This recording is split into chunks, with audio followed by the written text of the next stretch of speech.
Today on TED Talks, we're talking about insecurity. Stay tuned. You're tuned in to AfterBuzz TV, the ESPN of TV talk. Now, let the buzz begin. Hey, what up, AfterBuzz? It's your boy DJ Jesse J. Welcome back to Talking TED Talks. Super excited. Unfortunately, Yasmine could not be here, but I'm gonna hold the fort down. Today, we are talking about TED Talk, saving yourself the cost of insecurity. And you know what's my favorite? When they can come in studio. Ladies and gentlemen, give a round of applause for Miss Chantelle Anderson. Hey! You're everything. I'm loving this whole look. Oh, well, thank you got so crystals much. around your neck. All right. Very LA vibes. Thank you. I'm happy to be here. Thank you. So, a little before the show, I was telling you, like, what I loved about this TED Talk, and it was just, again, your relatability factor and sharing your experiences. Because if you didn't know, ladies and gentlemen, Miss Chantelle is not only a former WNBA player, but she is one of the top sales reps in her field, and also then now she moved over to being a coach for confidence. Yes. Which we're going to get into a little later because she got this dope book, you guys. Check this out. Design Your Happy. And when my favorite thing is quotes, and I was looking through this like, okay, my Instagram about to be popping. Hey, come on. There's a quote at every single page, and I picked them intentionally so that they would inspire. They inspire me, and so I want them to inspire everyone who uses it. So. Amen. Yeah. Okay, so we always do this thing called TEDucation, right? Okay. And it's like the one thing that, like, out of all of it, what did I walk away and kind of just stuck in my head? Mm-hmm. And it's so funny because I think for me, the one that stuck in my head was, and actually you didn't say it, but it was the first thing that popped in my head based off what you said. And it was, I went to Beyonce, Pretty Hurts. Okay. Reason being is you sat there and you talked about your struggles and that how you as a little girl didn't see we are all born with confidence. Yes. Screaming, kicking, mama, no, don't do this. Saying whatever we want. Yeah. Listen. And as we get older and we don't see our likeness around us, we start questioning ourselves. Absolutely. What age would you say you were when you first started questioning, getting those questions in your mind? You know, it started really early for me. I grew up on the West Coast, primarily in the Pacific Northwest, and there wasn't a lot of people there that looked like me. And also when I started to get really tall. Yeah. So I'm sitting down, you mentioned I played basketball. I'm 6'6" without heels on. So can I borrow like 3 of those inches? I'm about 6'8" right now because I do have some heels on. But I was very, very tall, and so I stuck out. I didn't look like the people around me. All the pretty popular girls looked nothing like me. And so I started to really question myself, I would say as early as 2nd or 3rd grade. Yeah. But when it really got bad was middle school, because by that time I was wearing glasses. It took up half my face. I was on the math team, which automatically took me out of the cool club. Like I had no hope. It rained all the time in the Pacific Northwest, so I had black girl hair. I didn't know how to do it. So there was just a lot. I didn't have a whole lot going for me at that time in the pretty department. Now, did you grow up with both your parents? No. What was family life like for you? Yeah, no, that's a good question because that all feeds into, the representation and what we're seeing. So my parents got a divorce when I was in 3rd grade. And so I lived with my mom for a little while and then moved back up to Washington State to live with my dad and his new wife. And it was interesting because both my parents were black, and then my dad married a woman that was white.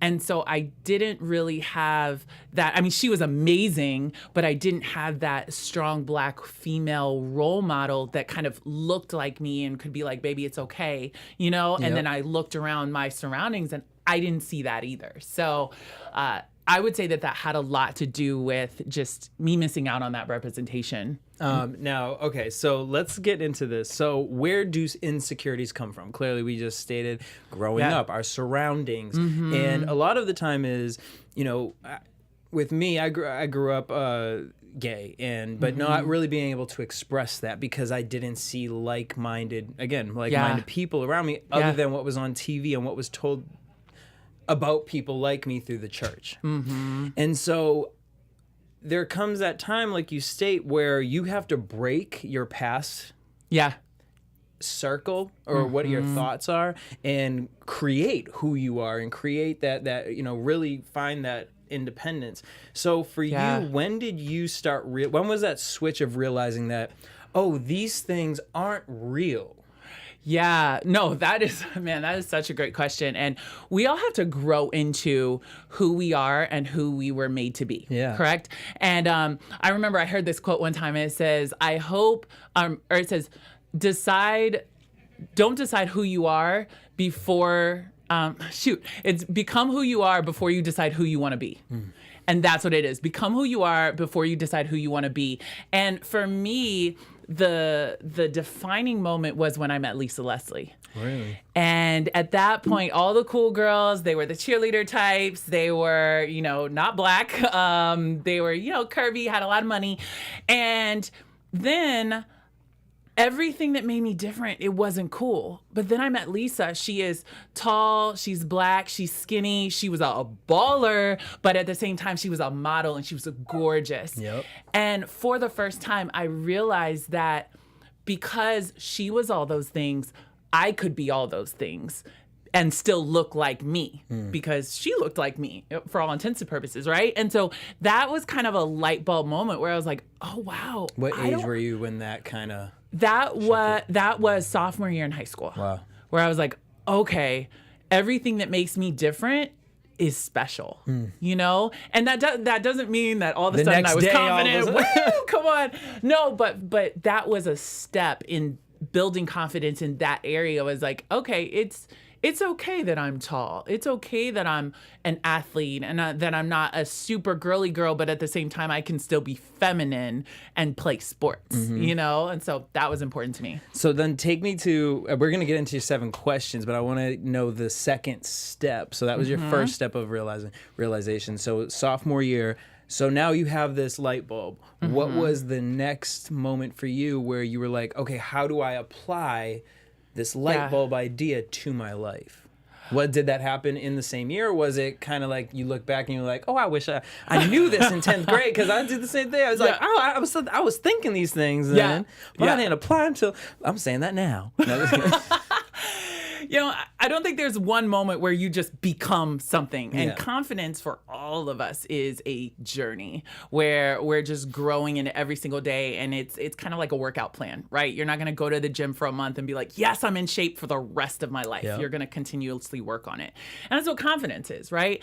And so I would say just playing basketball and seeing that who I was and how my talents were a good thing, and being around a community that celebrated who I was and what I did, and then working hard and finding out the actual work that it takes to make your dreams come true. Because a lot of people want their dreams to come true. Some of us don't find out how much work it actually takes. But I was in a really good situation where I was like, okay, I'm going to put myself in this situation, and I was forced to work my butt off. And it kind of just meshed all together. And I was able to realize your purpose, God, why he put you on this earth. Yeah, is that, I was... Here we go. Thank you. These were my talents, and I found a way to use them. And I believe that everyone has the ability to be great at something. But the problem is that we don't find it, and we settle sometimes along the way for what we can only be average at. And then we're not fulfilled in our life, and we're never going to be confident at something we're average at. Yep. Instead of really chasing our gifts and our strengths and then becoming great in those areas so that we can be confident in that. Gary Vee had this thing where he said, it was an interview I watched, and they said, well, you give all this advice and these ideas away. Yeah. And they said, aren't you afraid someone's going to take that and then take your place? And his reaction was, people have been giving the same advice over and over and over. The problem is people will take the advice in, but they won't actually apply it. Yeah. Would you say sports was something that helped you with that, being strict and kind of creating that routine? Because as soon as I watched this, we're going to get into the 7 questions. Yeah. I literally wrote each question on a Post-it and put them in my bathroom. Oh my Because gosh. I thought that they means were so much. No, honestly, I thought they were so great. Yeah. And these are the questions that I stumble with myself. It's things that it's like you think you are doing well in this area. Yeah. You know, but then when you read that question back, it's like, oh, you know what? I actually want to ask myself this tomorrow. Yeah. Yeah. I actually want to see what happens. And, you know, that's actually hilarious that you created a journal too, because I think that your answer changes daily. Oh, yeah. Especially in the beginning of this journey. Oh, yeah. And as far as confidence, like I said, it's a constant building of it and fighting insecurity. Something happens and it makes you feel insecure, and then you got to go back and fight with your confidence and fight for your confidence in that area. And so what the 7 questions do is they break down what the 7 areas of confidence are. And so, like, for example, I can be really confident in how I look, but if I'm not also confident in what I bring to the table other than what I look like, then when a pretty girl walks in and she has anything but looks, or somebody else thinks she's prettier, then all of a sudden I'm going to be insecure because I'm not confident in what else I have to offer. So we got to build confidence in both of those areas. So that's where it comes in. All those 7 areas are independent of themselves, but then when you put it together, you can be more confident as a whole person. You gave these numbers. 67% of women don't feel confident as leaders. Yeah. Yeah. Especially in this climate with the that's on the news right now.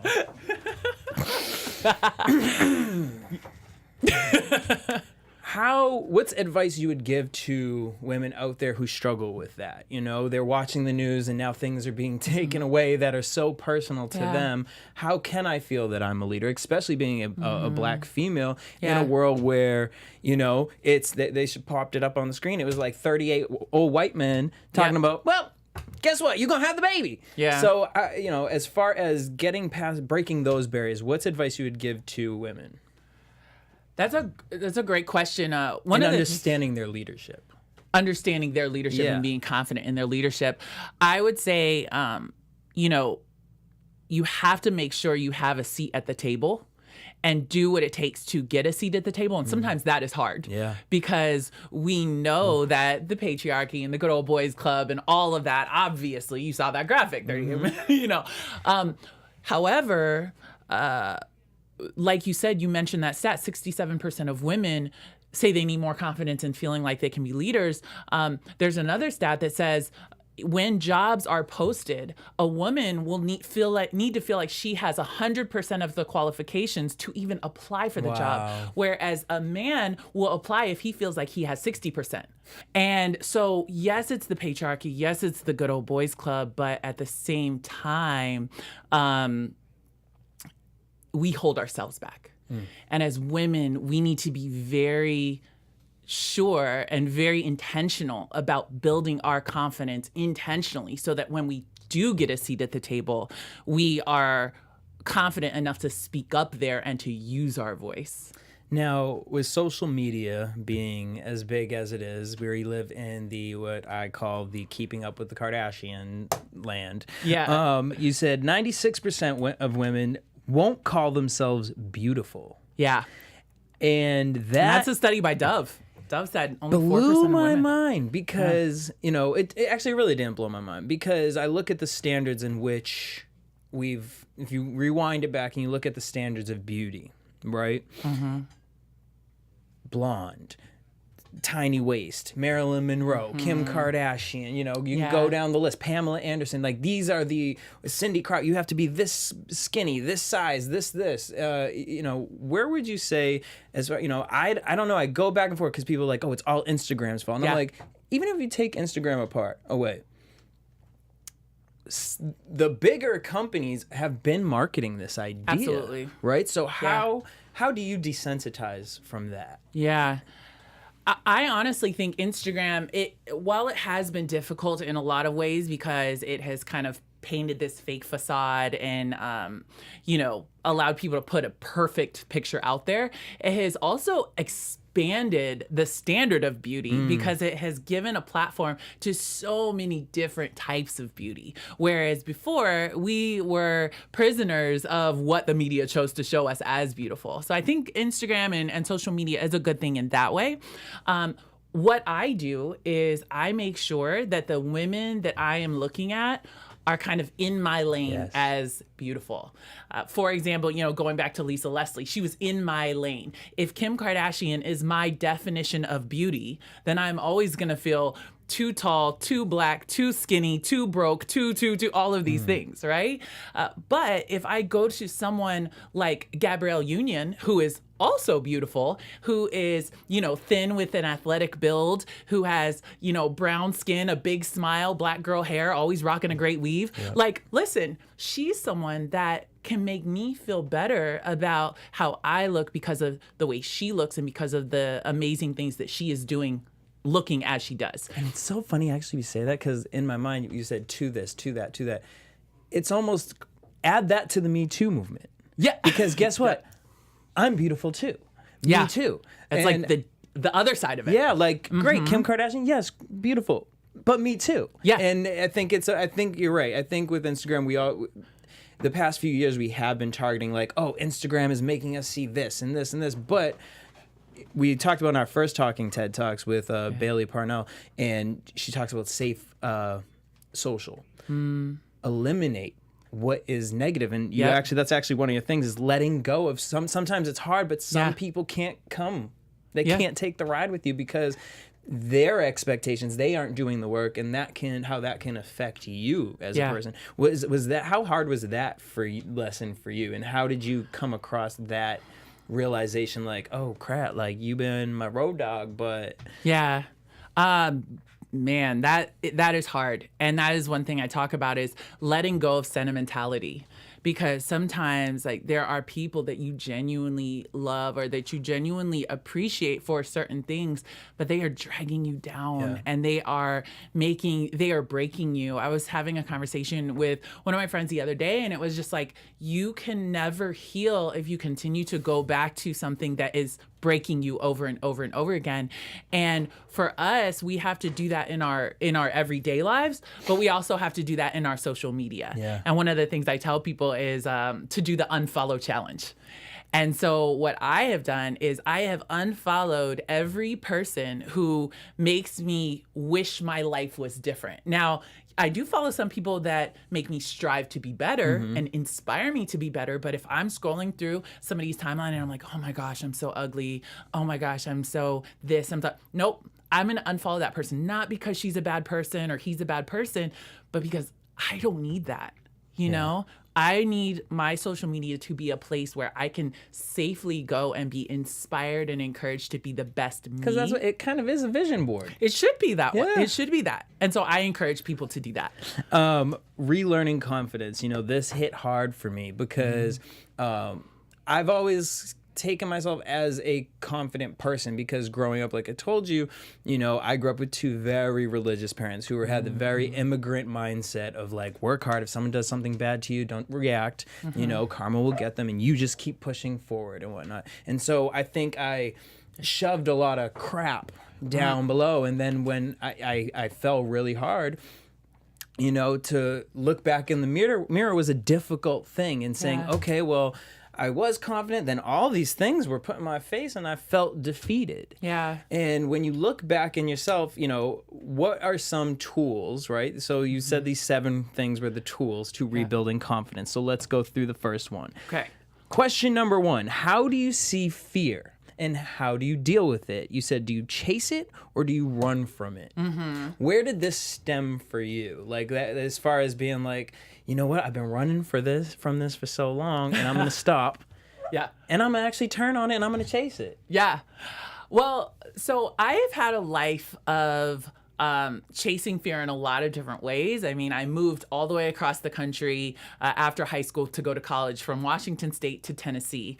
I remember when I graduated from college, I had to fly. The WNBA season is so short that a lot of times we'll go over to Europe and play. And so I signed in Hungary. I didn't even know where Hungary was literally on map before I went there, right? And so I cried my eyes out the first hour of that first flight to Hungary, because you literally get on a plane with 2 big suitcases and go all the way across the world. People you don't know pick you up, and you're in a country for 7 months. This is like Hostel. Have you seen that movie? Hopefully they're nice, right? No, they were great, but so I was really scared. So in some ways, I have chased my fear, but then there were other things, like the example I gave in the TED Talk. There were a couple examples where, I was faced with a situation that could have been really great for me, but instead I chickened out and I went home. Yeah. And for us, we have to make sure that instead of looking at fear as a bad thing, fear is actually a good thing in a lot of ways. Because if you think about it, fear hangs out with anything worth doing. Like, you cannot be doing something new, doing something better, up-leveling your life without some fear. And so I just started hearing people say, oh, be fearless. I'm fearless. That is a lie. Anyone who tells you that they are fearless is flat out lying to you. I don't care who they are, right? And so I wanted to kind of let people know, no, none of us are fearless, but we have to do it anyway. We have to chase our fear, use it more as a compass instead of something that we need to run away from. Now, you teach people confidence. So are there moments where you have to even to today, give me a moment like today where you have to still check yourself like, we gonna chase this. Don't be scared. We gonna do this. How do you but because a lot of the times, I watch a lot of the TED Talks, and, one thing about you that I loved was it didn't seem like you were, coming in, you have all this knowledge and you put in the time and the work, but you still came down to this level of, hey, I'm relatable and I want to talk to you. So do you still go through those moments, and what's some advice that you would give to someone today just to take a first step in that direction? Of chasing their fear. Heck yes, I still go through that. I made this confidence curriculum because I needed it, and all of my friends that are high achieving, amazing women, we all had these conversations too. And so I am a student of my own course and of my own philosophies, and so just even coming on TV, I'm like, okay, let's go. I know all this. I don't have to practice it, free flowing. Just open your mouth. This stuff. Just that pep talk walking in here, we all give those to ourselves. Every single one of us. I was trying to figure out what I was going to wear today. And I was like, okay, is this okay? Is this okay? Maybe this outfit. We all have those conversations with ourselves where we question ourselves, and then we have to choose to have the conversation saying, no, I am good enough. I do know this stuff. I can speak from memory. I'm going to open my mouth and I'm going to trust my personality, which is what my sister Kristen says all the time, trust your personality. And it's going to be amazing. Yeah. So we all do that. I love that. 2, how do your thoughts and feelings on your looks affect your perception? I love this question, and it goes back to, the standard of beauty and what we talked about earlier. If I don't feel beautiful, then it is going to impact how I interact with every other person. And whether that means I'm going to be shy and more quiet, or whether that means I'm going to be loud and trying to get the attention that I don't think I'm going to get because I don't feel beautiful, right? And so for us, we have to make sure that we appreciate our beauty in our lane, right? And we act accordingly. And you also, in it, you talked about, working out. You're like, okay, it's not just going to happen. And, with this one, this is a step that I'm going to take from it. Because for me, with working out, I hate it. I hate the gym. Me too. It smells. It's disgusting. I don't want to lift weights. I want to be outside, do fun things. Yeah. But I want to be healthy. I want to do certain things. And, my biggest thing is that I put weight on, right? So with this one thing I'm going to do is I'm going to love myself the way I am. Yeah. Knowing that every step I take will lead me to where I want to be. But we have to take those moments to stop and say, hey, this is beautiful. This is us. This Yeah. is who we are. Yeah. Number 3, how much of your confidence comes from inside versus outside? And we kind of touched on this a little bit, but you know, you spent these years, you said from second grade to sophomore, to where the outside was affecting, and your first kind of aha was being a sophomore. Yep. Today, give me an example where you still, again, have to check. Well, you check yourself, like even with your outfit or whatnot. Like, what's another tool that you use in this manner to kind of be like, wait, is that how I really feel, or is this an illusion? Yeah. Because sometimes the outside tricks us to make us think, wait, do I feel that way actually? Right. Yes, and this one is all about appreciating what else you bring to the table other than your looks. So one time, it was a couple years ago, and I was at a video shoot. And it was a video shoot for my own brand, but I brought in like an amazing team. I had, you know, a stylist, a makeup artist, a hair person, like all these, like the A team, right? But they were all these super artsy creatives. And I always wanted to be like that cool, artsy, creative vibe. It's not me at all. Like, I'm not that. But I always wanted to be, right? And so I started getting insecure. I'm like, oh my gosh, they're way cooler than I am. Like, what am I even doing here? And this is a shoot for me. And these people are here because you're cool and we're going to help you. And so I literally had to stop for a second and be like, hold on. I do what I do. What I bring to the table, I am good at. And that is the thing, is our team will only be as strong as our ability to remain unthreatened by excellence. So here's the thing. If I am intimidated by the fact that you're excellent, then because I don't think I'm excellent, then I'm not going to want to work with you. But if I'm confident in what I do, then you can be great at what you do, and we're going to vibe and we're going to flow, and it's going to be great. Now, I want to kind of play with that a little bit with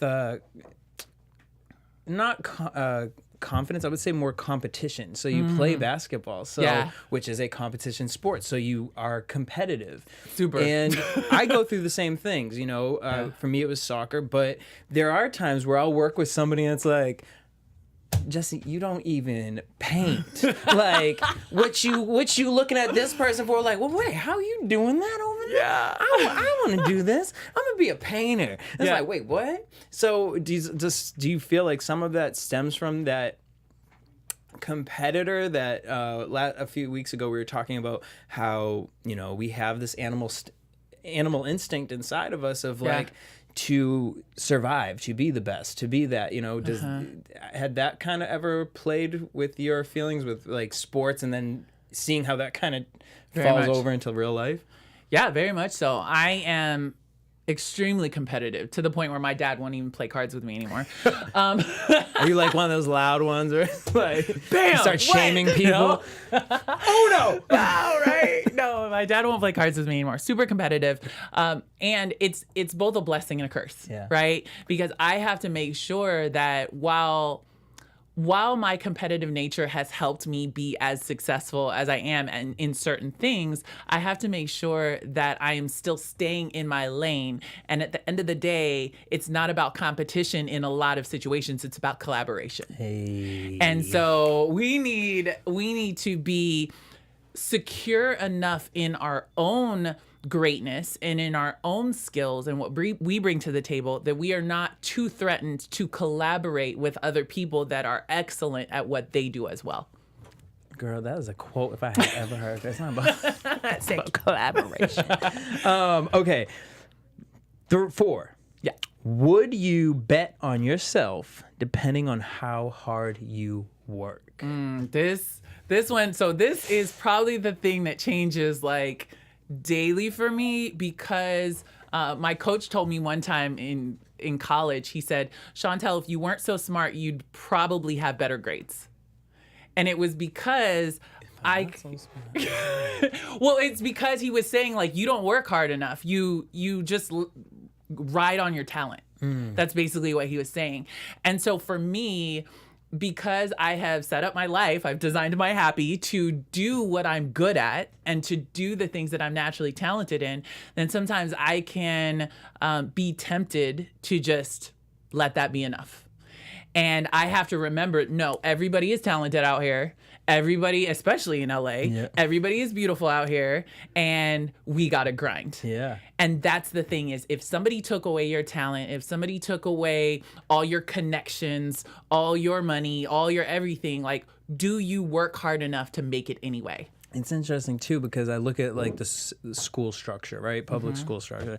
And I mean, I wish I could get in there and shift some things around in some courses that, because I don't know when I've ever used trigonometry. Ever, right? I don't, you know what I mean? For the X plus Y and Z, what? No. Light bill plus water bill plus, no. But it's interesting because if you think about that, you know, I look at a lot of kids who get put in these special programs because they're a nuisance in class, or because, you know, they aren't doing their best because they're coasting by, and a lot of it is because they're bored, because they actually can do what they're being taught at a faster pace, that they almost, again, aren't doing the work. And I would love to see some sort of I think that's a conversation that you brought up that isn't being spoken about, and I think that that can be applied to the school system. No, I totally agree. I actually had that happen to me when I was in 7th grade. My grades went from A's to D's. And instead of calling my parents in and my teacher going off on them and, you know, throwing me under the bus, he said, "Look, Chantelle is bored. This work is too easy for her, but we don't have the program for her. She needs to go to this other school." Wow. And the next year, my parents took me out of that school and put me in this other school that had a challenge program, and my grades went right back up to A's. Wow. So I am actually a proponent of that. I think that's so true, and I would love to see our school system do something about that. Yeah, that's a great teacher that stepped up to say that. For real. 5, does your circle help you be more confident? Letting people go, it might actually have to happen to help yourself. Yeah. This is one that's hard for me right now, you know? It is. It's hard for all of us, and it comes from sentimentality. It comes from, well, they're a good person. They're trying, you know, we're all broken. And here's the thing. If I just redid my carpet, right, in my house, and my friend comes to the door and they are covered in mud, am I going to answer the door? Yes. But am I going to have them get cleaned up before they come in and walk all over my brand new carpet? Absolutely. And we have to realize that that is okay, that it is not judgmental for me to say, you know, you have a lot going on. I will be here as a friend, but I really have to put some distance between, because at the end of the day, I don't want to get all muddy. Yeah. And you did the work to undo that. Yeah. And if, you know, I'm here to help you, but if you ain't willing to do the work, I can't let you in. Exactly. That's so funny. See, mine was with my parents. And that's hard. It is when it's family, you know. It wasn't about disconnecting 100%. It was about saying, hey, right now I can't think like that. Yeah. Because if I think like that, I'm self-deprecating myself. And, you know, then sometimes when they realize it, they do the work. And it takes a little long for them. So that's why don't block people out. Yeah. But sometimes just, you know, a little space. I love that. And it's about managing the relationships, you know? Number 6, do you enforce your non-negotiables? Listen. When did you create this list of non-negotiables? It kind of created itself over time. You know, you put up with something and then it hurts you and you're like, yeah, I'm not doing that no more. What's your newest non-negotiable? Oh my gosh. Like this like in the past month or two, what's one that you're like, you know what? Yeah, you know, that's kind of, I'm gonna add that to the list. Being willing to 100% support who I am. And, you know, I think I always had that, but just being willing to be like, you know what, this is me, and I need someone to love who I am. I think I posted this on Instagram the other day. Like, whoever I date needs to love the fact that I'm tall, black, and brown. Period. And that's it. You know, so somebody having to, you know, being willing to love and appreciate who I am as I am. How do you hold yourself accountable? Well, it comes back to your confidence. It comes back to your self-worth, because at this point, I believe that I am worth that. You know, there's another quote, we accept the type of love we think we deserve. And so I know that I deserve someone who appreciates me as I am. And so I'm not going to settle for less. Now, at one point, I didn't believe that. And so I did settle for less. And so I had to grow in my own confidence and self-worth and identity to get to that point. But if you are not there yet, then I would say have people around you, because that's one thing that really helped me. Before I was confident enough to believe certain things, I had people around me that I trusted enough to believe them when they said it. It's funny because, you know, you in the TED Talk, you talk about how your coach made you go to this speech class. It was like, yo, you doing this? Yes. Were there now, obviously that was kind of forced on you. Yeah. What was something that you checked yourself and forced yourself? Like, you know what? I'm not into pottery, but I'm going to be dedicated to learn how to, like, something along that line that you forced yourself to be like, I'm going to put myself accountable and put myself in this so it will help me grow. Yeah, I would say in going after entrepreneurship, I knew I had always wanted to be an entrepreneur, but I had no idea what I wanted to do. I started out writing a book, and then I turned it into an e-course, and I didn't know anything about from sales to from sales to entrepreneurship. I wasn't sure how to do that. I had no idea about the e-course market. I didn't know it at all, but all I knew was that I had something to teach people, and I kept having all these conversations and with women that I knew I could help, but I didn't have time to have all of these individual conversations. So I was like, okay, how do I make something that will help people? And then that was the rise of the e-courses and all that. And I was like, oh my gosh, this is perfect. So I think putting myself in there to learn how to kind of make an e-course and put this confidence curriculum there. And then on top of that, how to build a speaking business on top of that. And look at that, learning it from not wanting to speak to how to build a speaking business. Plant the seed and watch it grow, honey. Number 7, how are your past experiences impacting your present view? Oh my gosh. This is, out of all the questions, this is the hardest one and the most important one, because a lot of us are walking through life seeing everything we look at through the lenses of our past experiences. I got burnt. Yes. I got hurt. I got hurt by this person. So all people that look like this are going to hurt me and I'm done, you know?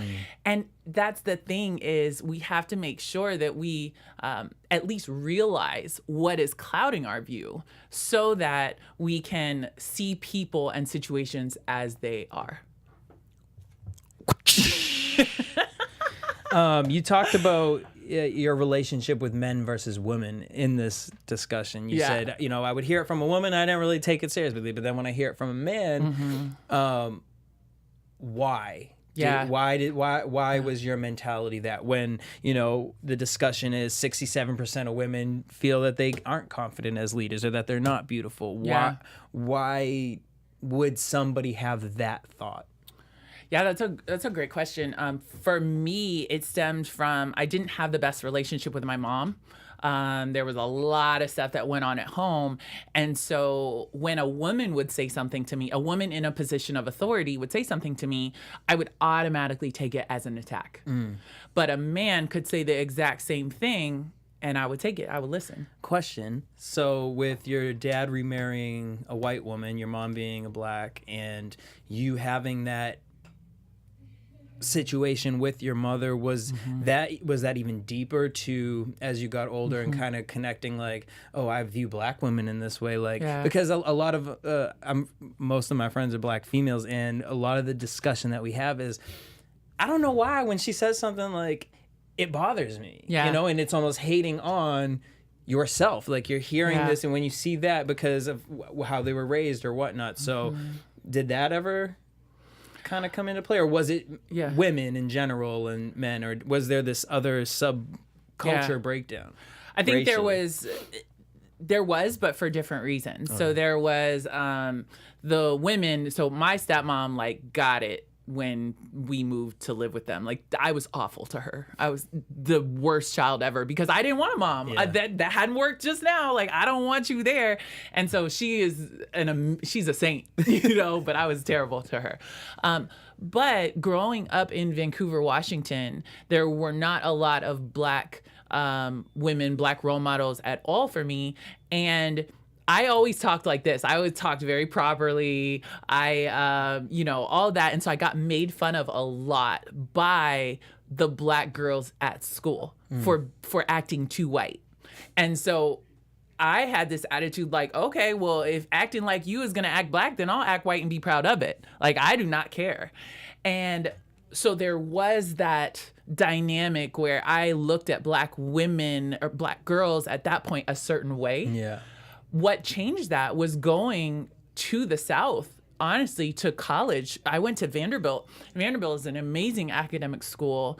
And I, for the first time, saw Black women that lived the difference between being ignorant and being Black. They were smart, they were educated, they were classy, and they were Black and proud of it and did not act like white girls, but were amazing. Yeah. And I was like, wow, see, that's the kind of Black girl I'm talking about. Like, that's who I want to be. And I felt like I always was. That's always, like, it gets me. It's like, oh, you speak white or you speak Black. I'm like, if you really look in the world, I don't know if it's all fully about that. Right. Okay, so we got to wrap, but we have to have you come back because you're freaking awesome. But I want to talk about this. You have this book out. It's a journal called Design Your Happy. Yes. Tell us about it. Where can everyone pick this up? Yes, so Design Your Happy, it is your vision board on paper. So the first 10 pages are a 10-step process on how to basically be the architect of your ideal life. So I walk you through step by step how to create your own have it all plan. And then the rest of the journal is notes for the journey. So there's a quote on every page and it can keep you going. Literally, you guys. And I want to say my favorite quote from your TED Talk was, you have everything you need to get everything you need. Yes.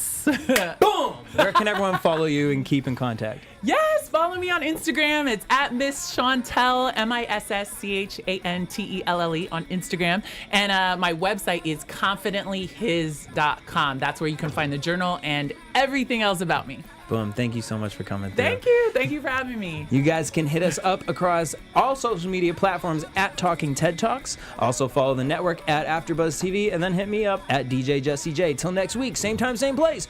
Peace. Our founder, Keven Undergaro, and me, Maria Menounos, would like to thank you for tuning in to AfterBuzz TV. Remember, we're not just the first, we're the biggest in the world, and we're the only destination for all your favorite TV shows. Whatever you crave, we've got it. So go to AfterBuzzTV.com and check out our lineup. Buzz you later. The views expressed herein are those of the hosts only and do not necessarily reflect the views of AfterBuzz TV or its owners or principals.